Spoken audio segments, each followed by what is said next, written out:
দুর্গাপুজো, কালীপুজো এবং জগদ্ধাত্রী পুজো শেষে বাংলার মাটিতে পুনরায় এক নতুন আধ্যাত্মিক দীপ্তি নিয়ে এলো কাত্যায়নী পুজো। হ্যাঁ বন্ধুরা, ভাস্করের এই ইয়াংস্টার ক্লাব নিবেদিত কাত্যায়নী পুজোটি আমাদের কলকাতার দুর্গাপুজোর চেয়ে কোনো অংশেই কম নয়।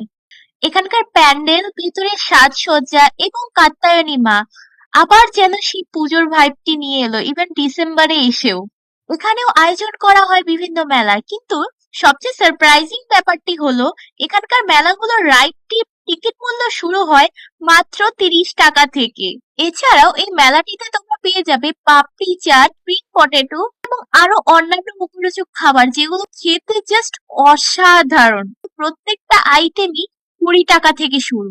এখানে আসতে চাইলে তোমরা বারাসাত থেকে DN35 বাসটি ধরে কিংবা মচলন্দপুর থেকে বাস ধরে সরাসরি নেমে যেতে পারবে তেতুলিয়া বাস স্টপ, এবং সেখান থেকে 5 মিনিট দূরত্বেই তোমরা হেঁটে আসতে